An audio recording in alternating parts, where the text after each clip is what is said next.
नमस्कार, आप देख रहे हैं एबीपी न्यूज। मेरा नाम है प्रीति दहिया और यूक्रेन में रूसी हमले का आज तीसरा दिन है। आज भी रूस के विमान अलग अलग ठिकानों पर बमबारी कर रहे हैं।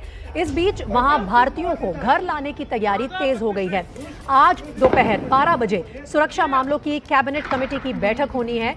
आर्थिक मामलों की मंत्रिमंडलीय समिति की भी बैठक होगी और खुद प्रधानमंत्री मोदी की अध्यक्षता में कैबिनेट कमेटी ऑन सिक्योरिटी की बैठक होगी और उसमें आगे की रणनीति पर भी विचार होगा। किस तरह वहां जो हजारों भारतीय छात्र फंसे हुए हैं उन्हें सुरक्षित वापस अपने देश लाया जाए। सड़क मार्ग के जरिए फिलहाल सुनिश्चित किया जा रहा है कि इन छात्रों को पड़ोसी मुल्कों में ले जाया जाए और वहां से एयर इंडिया के विमान में उन्हें वापस लाया जा रहा है। और रूस यूक्रेन युद्ध जारी है तो लगातार उससे जुड़ी तमाम अपडेट्स और उनका विश्लेषण चल रहा है। प्रणय उपाध्याय मेरे सहयोगी यूक्रेन की राजधानी कीव से हमारे साथ मौजूद हैं। साथ ही विवेक काटजू साहब और कर्नल दानवीर मेरे साथ यहाँ स्टूडियो में मौजूद हैं।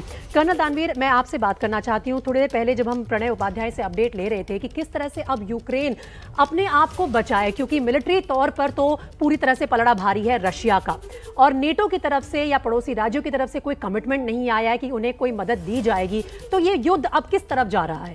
देखिए, अगर इस युद्ध के ऊपर नजर डालें और इसको प्योर मिलिट्री स्ट्रेटजी के पॉइंट ऑफ व्यू से देखें तो पुतिन ने जो ऑफेंसिव किया है बहुत ही लाइटनिंग स्पीड से किया है और उसका मुद्दा बड़ा क्लियर था कि जो इस पूरी लड़ाई का सेंटर ऑफ ग्रेविटी है उसको कमजोर कर दिया जाए, उसको घेरे में ले लिया जाए। और यही कार्रवाई उसने 24 से 48 घंटे के अंदर अचीव कर ली। उसने हेलीबॉर्न असॉल्ट्स करे, उसने मल्टीपल डायरेक्शन से एरियल एनवेलपमेंट और पिंसर मूवमेंट से पूरे इलाके को घेर लिया। That is Kyiv, that is the centre of gravity.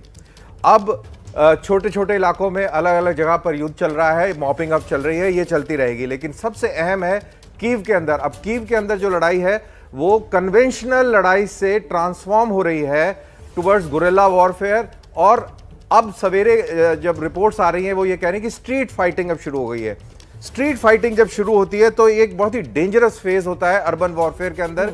इसके अंदर बहुत भारी कैजुअलिटीज हो सकती हैं और इसका रेफरेंस यहां पे देना चाहेंगे क्योंकि चाहे वो रशियंस हो चाहे वो यूक्रेनियंस हो, इन सब की एक शेयर्ड मेमोरी है। दैट इज लेनिनग्राड और स्टेलिनग्राड का सीज इन 1942, जिसके अंदर तकरीबन 2 मिलियन से ज्यादा लोगों की मौतें हुई थी। और ये कोई आसान फेज नहीं है, बहुत ही खतरनाक फेज है और ये बहुत लंबा भी ड्रॉ कर सकता है। इसीलिए पुतिन ये कह रहे हैं, पुतिन ये चाहते हैं कि जल्दी जल्दी वार्ता हो और ये कहानी सेटल हो।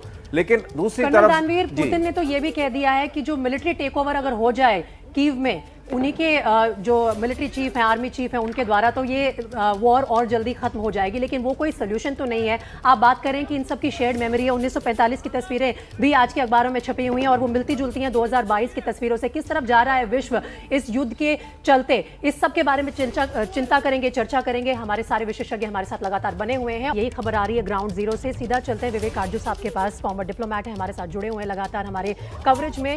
विवेक काटजू साहब, अब हम अगर भारत की बात करें तो हमने थोड़ी देर पहले बात की थी कि भारत अपने राष्ट्रहित को आगे रखेगा और बाकी बातें उसके बाद आएंगी। लेकिन इसी बीच राजनयिक संबंधों को भी ध्यान में रखना है। अमेरिका और रशिया दोनों ने साथ मांगा था यूएनएससी में, लेकिन हमने सोचा कि हम एब्सटेन करेंगे, वोटिंग ही नहीं करेंगे, यही सही रास्ता अपनाएंगे। काफी लंबे समय तक क्या ये रणनीति काम आ सकती है? हाँ, क्योंकि हम अपनी स्टेटमेंट्स के जरिए ये दिखा सकते हैं कि हम किसके पक्ष की तरफ जा रहे हैं और करेक्टिव एक्शन जो लेना है वो स्टेटमेंट्स के जरिए लें। वोट किसी के साथ देना खतरा हमारे लिए एक राजनयिक खतरा हो। इसलिए डिप्लोमेसी में, राजनय में जो चीजें हम कहते हैं, जो शब्दों का प्रयोग करते हैं, जो नहीं कहते हैं, उससे हम संकेत देते हैं। और आज के दिन, जैसे मैंने आपसे पहले अर्ज किया था, उसी प्रकार से हमने तिरुमूर्ति साहब ने जो कल हमारे जो एम्बेसडर हैं यूएन के, उसमें उन्होंने संकेत दे दिया कि हम खुश नहीं हैं। जो कदम रूस ने उठाया है उससे हम खुश नहीं हैं, लेकिन हम इस हद तक नहीं जा सकते कि अमेरिका का साथ दें और उनको कंडेम करें। चीन ने भी देखिए अब यही किया। चीन के संबंध आज के दिन रूस से बिल्कुल भाइयों के संबंध, घनिष्ठतम है। लेकिन क्या इन उनको दोनों भी ये कहना पड़ा कि हम की इससे खुश फॉरेन नहीं स्ट्रैटेजी खत्म। में कोई फर्क नहीं है विवेक काटजू साहब? देखिए, चीन तो सबको पता है, चीन और अमेरिका साथ साथ नहीं है, तो वो अमेरिका का साथ नहीं देगा, रशिया का साथ दे दिया। लेकिन भारत पिछले 7 सालों में बहुत ज्यादा एफर्ट ले रहा है। मोदी ट्रंप के जमाने को आप याद रखिए कि हम अमेरिका के भी करीब हो रहे हैं, और ऐसे में साफ तौर पर अमेरिका की बात ना मानना वो किस तरफ ले जा रहा है हमें? देखिए, अमेरिका के साथ हमारे संबंध बढ़ रहे हैं, लेकिन हमारे संबंध और अमेरिका के संबंध हित एक नहीं है।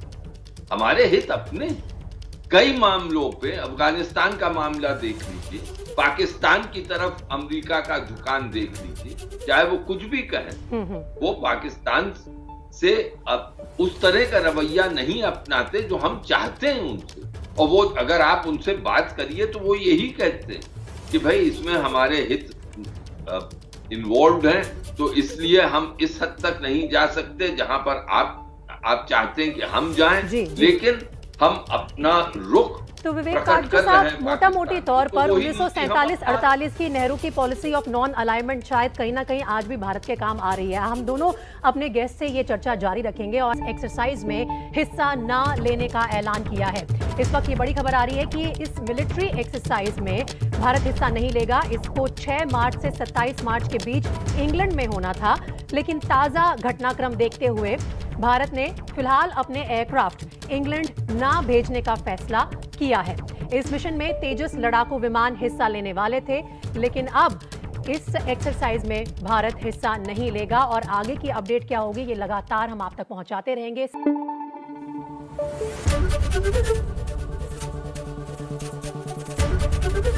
एबीपी न्यूज आपको रखे आगे।